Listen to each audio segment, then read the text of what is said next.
Missile প্রতিযোগিতায় নেমেছে উপমহাদেশের ৩ পরাশক্তি পাকিস্তান, ভারত ও চীন। বাংলাদেশকে নিরাপদ থাকবে কতটা উদ্বেগের? ৫০ বছরের মধ্যে সবচেয়ে ভয়াবহ বৃষ্টি, বন্যা আর ভারত বাঁধ খুলে দেয়ায় ডুবেছে পাকিস্তান। তাদের কি পানিতে মারতে চায় দিল্লি? ট্রাম্পকে বাদ দিয়ে পুতিন, শি জিনপিং সহ ২৬ নেতার সাথে প্রথম এক মঞ্চে কিম জং উন। তাদের একসাথে হওয়াকে কি ভয় পাবে আমেরিকা? আসসালামু আলাইকুম, দেখছিলেন Bangla vision world news headline. Missile প্রতিযোগিতায় নেমেছে উপমহাদেশের ৩ পরাশক্তি পাকিস্তান, ভারত ও চীন। ফলে আবারও অশান্ত উত্তপ্ত এই উপমহাদেশ। সম্প্রতি ভারত সফলভাবে অগ্নি-5 মিসাইল পরীক্ষা চালিয়ে যেন বার্তা দিল এটি কেবল পাকিস্তান নয়, চীনের জন্য হুমকি। জবাবে ইসলামাবাদ গঠন করেছে আর্মি রকেট ফোর্স কমান্ড। একদিকে ভারত দীর্ঘ পাল্লার পারমাণবিক সক্ষমতা বাড়াচ্ছে, অন্যদিকে পাকিস্তান পাল্টা প্রতিরক্ষা জোরদার করছে। কিন্তু এই প্রতিযোগিতায় আজ সরাসরি এসে লাগছে বাংলাদেশের দোরগোড়ায়। এখন প্রশ্ন হলো, বাংলাদেশ কি সক্রিয় কূটনীতির মাধ্যমে নিরাপদ থাকতে পারবে? হাফিজুল ইসলামের ডেস্ক রিপোর্টে বিস্তারিত।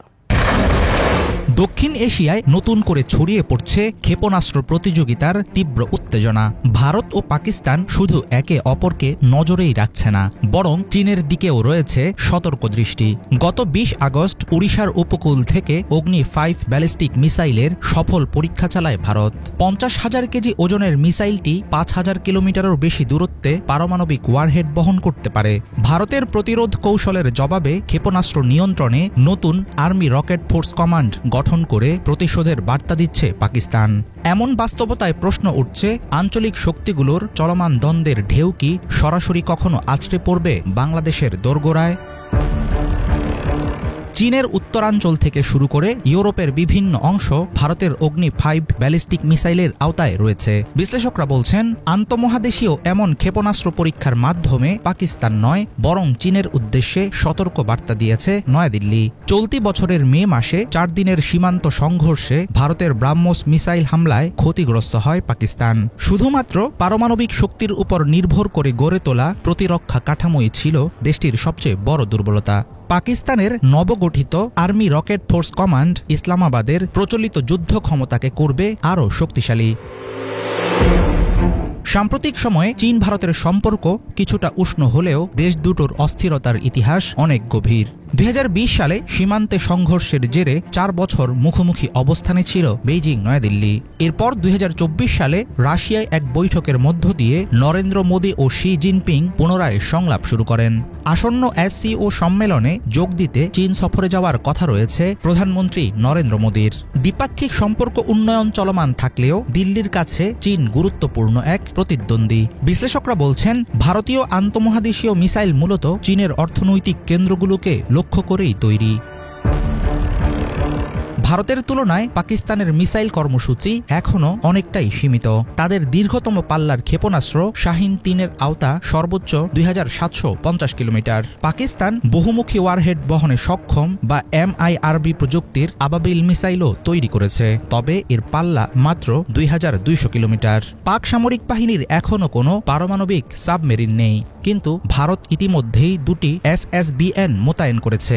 আগামী ১ দশকে সাবমেরিনের মাধ্যমে প্রায় ৩০০ পারমাণবিক ওয়ারহেড বহন করতে পারবে ভারত। পাকিস্তান এবং ভারত দুই দেশের জন্য যুক্তরাষ্ট্র ও পশ্চিমা শক্তিগুলোর দৃষ্টিভঙ্গি সম্পূর্ণ ভিন্ন।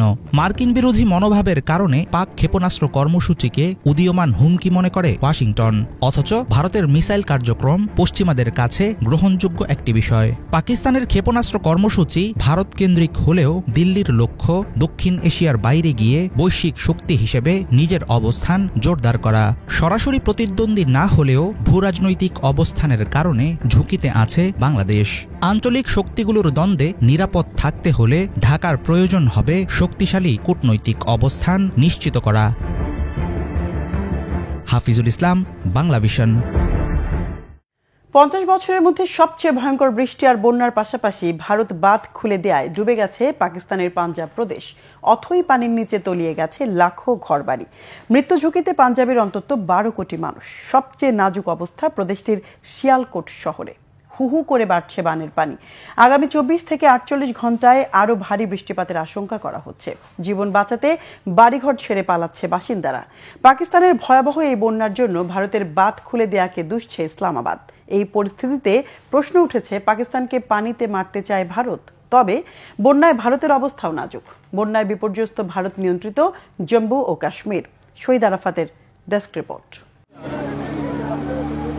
শেষ সম্বল গবাদি পশুকে বাঁচাতে নিজের জীবনের ঝুঁকি নিয়ে গলা পানি পার হচ্ছে তারা। ভয়াবহ বানের পানি ভাসিয়ে নিয়ে গেছে তাদের ঘরবাড়ি, জমি, সবকিছু। স্থানীয়রা বলছে, গেল প্রায় 50 বছরে এত বৃষ্টি কখনো দেখেনি তারা। শুধু গেল কয়েকদিনের ভারী বৃষ্টি নয়, ভয়াবহ এই বন্যার জন্য ভারতকে দায়ী করছে পাকিস্তান। ভারত নিয়ন্ত্রিত কাশ্মীর থেকে দুটি বাঁধ খুলে দেওয়ার পর প্রবল পানিতে তলিয়ে গেছে পাকিস্তানের পাঞ্জাব প্রদেশ। 14 अगस्त को सानू पता लगा পানি শুধু বাড়ছে আর বাড়ছে। আমার বাড়িঘর বানের পানিতে ভেসে গেছে। কোনো রকম পরিবারটাকে বাঁচাতে পেরেছি। গ্রামের মানুষের গরু ছাগলগুলোকে বাঁচানোর জন্য কোনো সহযোগিতা পাওয়া যায়নি। এখানে ছোট বোটে কিছু গরু উদ্ধার করা হয়, কিন্তু অনেকে পশুগুলোকে বাঁচাতে নিজের জীবন ঝুঁকি নিয়েছেন। साडे नाल नाम কাশ্মীরে ভারী বৃষ্টির কারণে ভারত সরকার বুধবার ঘোষণা দিয়ে দুটি বাঁধ খুলে দেয়। এরপরই হু হু করে বেড়ে চলে বানের পানি, যাতে তলিয়ে যায় পাকিস্তানের পাঞ্জাব প্রদেশ। পরিস্থিতি সামলাতে না পেরে পানি প্রবাহ স্বাভাবিক রাখতে পাকিস্তান তাদের একটি বাঁধ বিস্ফোরক দিয়ে ভেঙে দেয়। ফলে ফুলে ফেপে ওঠে চেনাব, রাভি এবং শতদ্র নদীর পানি। এতে এরই মধ্যে বাস্তুচ্যুত হয়েছে অন্তত 2 লাখ বাসিন্দা। আটকে পড়াদের উদ্ধারে যোগ দেয় অন্তত 40,000 কর্মী। পাকিস্তানে বন্যায় সবচেয়ে বেশি ক্ষতিগ্রস্ত হয়েছে শিয়ালকোট শহর। আপনারা দেখতে পাচ্ছেন, বন্যার পানি সব সীমা অতিক্রম করেছে। অনেকের মৃত্যু হয়েছে, অনেকে মৃত্যু ঝুঁকিতে আছে। বানের পানিতে ভেসে গেছে অসংখ্য পশু পাখি, ভেঙে গেছে বাড়িঘর। আমরা একে অন্যের পাশে দাঁড়ানোর চেষ্টা করছি, সবাইকে সহযোগিতার আহ্বান করছি। চারদিকে পানি ছাড়া কিছুই নেই। সরকার আমাদের সহযোগিতা করছে না, এমনকি এদিকে সরকারি কেউ পরিদর্শনেও আসেনি। আমাদের খবর রাখার কেউ নেই। আমরা শস্য হারিয়েছি, প্রয়োজনীয় আসবাবপত্র হারিয়েছি। এখন আর কিছুই অবশিষ্ট নেই। পাকিস্তানের আবহাওয়া কর্তৃপক্ষ জানিয়েছে, আগামী কয়েকদিন ভারী বৃষ্টি অব্যাহত থাকবে। এতে বন্যা পরিস্থিতি আরও খারাপের দিকে যাওয়ার শঙ্কা করছে প্রশাসন। গেল জুন থেকে পাকিস্তানে বন্যায় মৃত্যু হয়েছে অন্তত 800 মানুষের। বন্যার জন্য পাকিস্তান সরকার ভারতের দিকে অভিযোগের আঙুল তুলেছে। এতে প্রশ্ন উঠেছে, পাকিস্তানকে কি পানিতে মারতে চায় ভারত? সম্প্রতি কাশ্মীরে সন্ত্রাসী কাণ্ড ঘিরে দেশ দুটি যুদ্ধে জড়িয়েছিল। এরপর থেকে একে অন্যের বিরুদ্ধে অভিযোগের সংখ্যা আরও ব্যাপক হারে বাড়িয়েছে। এদিকে শুধু পাকিস্তান নয়, ভারী বৃষ্টিতে ভারত নিয়ন্ত্রিত কাশ্মীর সহ বেশ কিছু এলাকায় ছড়িয়ে পড়েছে বন্যা। কাশ্মীরের বাসিন্দাদের বাড়িঘর, গাড়ি, দোকান, এমনকি যোগাযোগের সেতু পর্যন্ত বন্যার পানিতে ভেসে গেছে। সয় সম্বল হারানো নিরীহ বাসিন্দাদের প্রশ্ন, কোথায় যাবে তারা? কারা তাদের আশ্রয় দেবে? আমাদের একটি বাড়ি প্রয়োজন, খানিক আশ্রয়ের জন্য। আমরা অন্যের বাড়িতে থাকতে চাই না। 2 দিন ধরে আমরা অন্যের বাড়িতে আশ্রয় নিয়েছি। জানি না ঠিক কতদিন এখানে থাকতে হবে। এরপর কোথায় যাব সেই ঠিকানাও জানা নেই। আমাদের বাস করার জন্য একটা তাঁবুও তো নেই। কয়েকটি কাপড় ছাড়া আমাদের অবশিষ্ট আর কিছুই নেই। শহীদ আরাফাত, বাংলাভিশন নিউজ ডেস্ক। এই প্রথম রুশ প্রেসিডেন্ট ভ্লাদিমির পুতিন চীনের প্রেসিডেন্ট শি জিনপিং সহ 26 রাষ্ট্রপ্রধানের সাথে একই মঞ্চে হাজির হচ্ছেন উত্তর কোরিয়ার সর্বোচ্চ নেতা কিম জং উন। আগামী 3 সেপ্টেম্বর চীনের 80তম বিজয় দিবস উপলক্ষে জমকালো সামরিক কুচকাওয়াজে অংশ নেবেন তারা। তবে থাকবে না মার্কিন প্রেসিডেন্ট ডোনাল্ড ট্রাম্প। 70 মিনিটের এই ঐতিহাসিক কুচকাওয়াজে চীন শত শত বিমান, ট্যাঙ্ক এবং ড্রোন বিরোধী ব্যবস্থা সহ সর্বশেষ অস্ত্র প্রদর্শন করবে বলে আশা করা হচ্ছে। বিস্তারিত মীর ফাজলে রাব্বির ডেস্ক রিপোর্টে। উত্তর কোরিয়ার সর্বময় ক্ষমতার প্রতীক রহস্যময় নেতা কিম জং উন। চীনা ও রুশ নেতৃত্বের ঘনিষ্ঠ মিত্র কিম সফর করেছেন ভিয়েতনাম, রাশিয়া ও চীন সহ একাধিক দেশে। তবে এবার প্রথমবারের মতো বিশ্ব নেতাদের সাথে একই মঞ্চে উপস্থিত হতে চলেছেন তিনি। উত্তর কোরিয়ার জনগণের কাছে পূজিত হলেও বাইরের দুনিয়ায় ব্যাপক সমালোচিত কিম। প্রভাবশালী নেতৃত্বের কারণে কিমের সাথে কৌশলগত মিত্রতা বজায় রাখেন চীনের প্রেসিডেন্ট শি জিনপিং। এরই ধারাবাহিকতায় এবার চীনের সামরিক কুচকাওয়াজের অনুষ্ঠানে অতিথি হিসাবে অংশ নিচ্ছেন কিম। 28 আগস্ট সংবাদ মাধ্যম বিবিসির এক প্রতিবেদনে বলা হয়, আগামী 3 সেপ্টেম্বর 80তম বিজয় দিবস উপলক্ষে জমকালো সামরিক কুচকাওয়াজের আয়োজন করছে চীন। সেখানে উত্তর কোরিয়ার সর্বোচ্চ নেতা কিম জং উন উপস্থিত থাকবেন বলে আশা করছে চীনা পররাষ্ট্র মন্ত্রণালয়। এই অনুষ্ঠানে কিম জং উন ও রুশ প্রেসিডেন্ট ভ্লাদিমির পুতিন ছাড়াও উপস্থিত থাকবেন 26টি দেশের রাষ্ট্রপ্রধান। এই কুচকাওয়াজ কেবল একটি সামরিক শোভাযাত্রা নয়, এটি একই সাথে বিশ্বের সামনে চীনের সামরিক শক্তি প্রদর্শনের একটি মঞ্চ। এই অনুষ্ঠানে চীন শত শত বিমান, ট্যাঙ্ক এবং ড্রোন বিরোধী ব্যবস্থা সহ তার সর্বশেষ অস্ত্র প্রদর্শন করবে বলে আশা করা হচ্ছে। এছাড়াও কুচকাওয়াজে উচ্চ প্রযুক্তির অস্ত্র, হাইপারসনিক মিসাইল ও ক্ষেপণাস্ত্র প্রতিরক্ষা ব্যবস্থা প্রদর্শনের পরিকল্পনা রয়েছে। 70 মিনিটের এই কুচকাওয়াজে হাজার হাজার সামরিক কর্মী তিয়ানআনমেন স্কোয়ারের মধ্য দিয়ে প্যারেড করবেন, যার মধ্যে চীনের সামরিক বাহিনীর ৪৫টি স্তরের সৈন্য এবং যুদ্ধের প্রবীণ সদস্যরাও থাকবেন। আর পুরো সময় জুড়ে সেটি পরিদর্শন করবেন চীনা প্রেসিডেন্ট সহ আমন্ত্রিত অতিথিরা।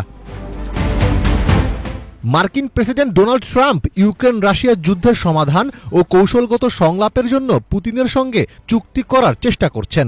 তিনি গত সপ্তাহে জানিয়েছিলেন যে তিনি কিম জং উনের সঙ্গেও আবার বৈঠক করতে চান। একই সাথে বেইজিং সফরের ব্যাপারেও আগ্রহ প্রকাশ করেছেন ট্রাম্প। বিশ্লেষকদের মতে মার্কিন প্রেসিডেন্টকে আগাম একটি বার্তা দিয়ে রাখতে চাইছেন শি জিনপিং। একই মঞ্চে উত্তর কোরিয়া ও রাশিয়ার রাষ্ট্রপ্রধানকে হাজির করে শি বোঝাতে চাইছেন এই অঞ্চলে চীনের প্রভাব কতটা শক্তিশালী। চীন ইঙ্গিত দিচ্ছে যে তাদের অনুমতি বা অন্তত সম্মতি ছাড়া আন্তর্জাতিক কোনো সিদ্ধান্ত পুরোপুরি কার্যকর হবে না।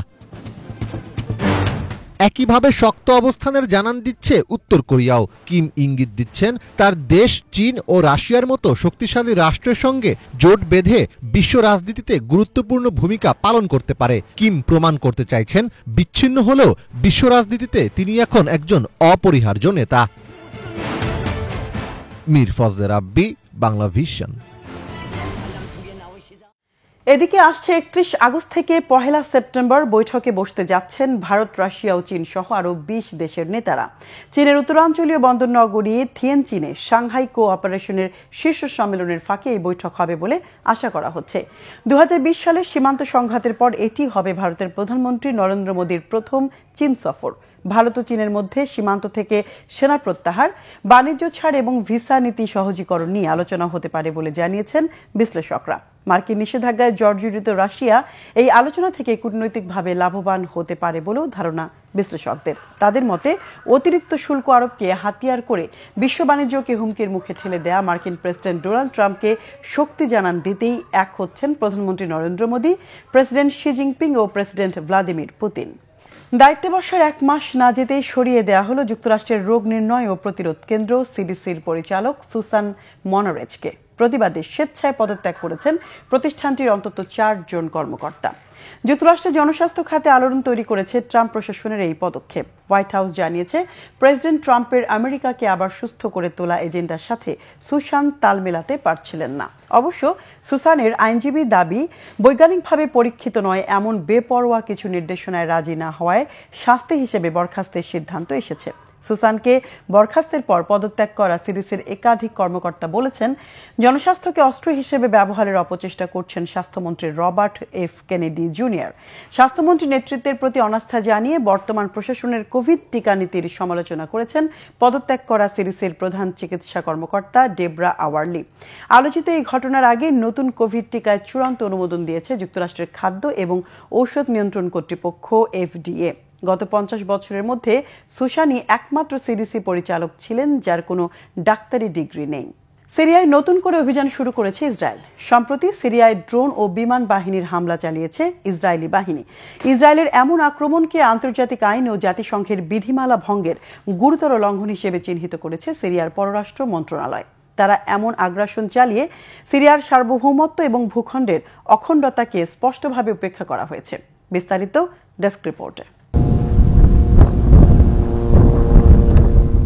সিরিয়ার রাজধানী দামেস্কের দক্ষিণ পশ্চিমাঞ্চলে অবস্থিত কিসওয়া এলাকায় নতুন করে সামরিক অভিযান চালিয়েছে ইসরায়েল। এর একদিন আগে একটি ইসরায়েলি ড্রোন হামলায় সিরিয়ার সেনাবাহিনীর 6 জন সদস্য নিহত হন। সিরিয়ার রাষ্ট্র পরিচালিত সংবাদ মাধ্যম আল ইখবারিয়া টিভির তথ্য অনুযায়ী কিসওয়া গ্রামে অতীতের একটি সেনা ব্যারাকে আক্রমণ চালিয়েছে ইসরায়েলের বিমান বাহিনী। আল জাজিরার ফ্যাক্ট চেকিং ইউনিট একটি ভিডিও যাচাই করে এই হামলার সত্যতা নিশ্চিত করেছে। সিরিয়ার পররাষ্ট্র মন্ত্রণালয় ইসরায়েলের এই আক্রমণকে আন্তর্জাতিক আইন ও জাতিসংঘ সনদের গুরুতর লঙ্ঘন হিসেবে উল্লেখ করেছে। তারা বলছে এই হামলা দেশটির সার্বভৌম অধিকার ও ভূখণ্ডের অখণ্ডতাকে স্পষ্টভাবে উপেক্ষা করেছে।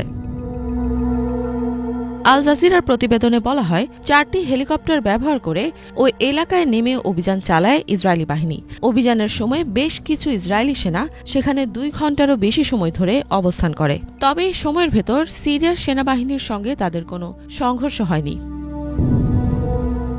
গত ডিসেম্বর মাসে সিরিয়ার সাবেক প্রেসিডেন্ট বাশার আল আসাদের পতনের পর থেকে ইসরায়েল দেশটির বিভিন্ন স্থানের একাধিক সামরিক ঘাঁটিতে শতাধিক হামলা চালিয়েছে। পাশাপাশি সিরিয়ার গোলান মালভূমির বাফার জোনে প্রবেশ করে অঞ্চলটির নিয়ন্ত্রণ নিয়েছে ইসরায়েল, যা 1974 সালে সিরিয়া ও ইসরায়েলের ভেতরকার স্বাক্ষরিত চুক্তির সুস্পষ্ট লঙ্ঘন। গত 25 আগস্ট সিরিয়ার পররাষ্ট্র মন্ত্রণালয়ে জানিয়েছে, মাউন্ট হারমনের নিকটবর্তী একটি কৌশলগত সীমান্ত অঞ্চলে 60 জন সেনা মোতায়েন করে এলাকাটির নিয়ন্ত্রণ নেয় ইসরায়েল। ওই স্থানটি লেবানন সীমান্তের কাছাকাছি অবস্থিত। সিরিয়ার পররাষ্ট্রমন্ত্রী আসাদ আল শাইবানি ইসরায়েলের এই পদক্ষেপকে একটি সম্প্রসারণবাদী ও বিভক্তিমূলক ষড়যন্ত্রের অংশ হিসেবে উল্লেখ করেছেন। গত জুলাই মাসে এক সপ্তাহ ধরে সংগঠিত সাম্প্রতিক সংঘাতে সিরিয়ার সুয়াইদা প্রদেশে প্রায় 1400 জনের মৃত্যু হয়েছে। সে সময় ইসরায়েল দাবি করে তারা দ্রুজ সম্প্রদায়ের সুরক্ষার জন্য সেখানে সামরিক অভিযান চালিয়েছে। সিরিয়ার ঘটনা প্রবাহ এখন মধ্যপ্রাচ্যের ভূরাজনীতিতে বড় ধরনের প্রভাব ফেলছে। আন্তর্জাতিক মহলে এসব আগ্রাসনের ব্যাপারে নতুন করে তৈরি হয়েছে উদ্বেগ। ইফাত জাহান, বাংলাভিশন। দর্শক, এ ছিল আজকের মতো। সাথে থাকায় ধন্যবাদ।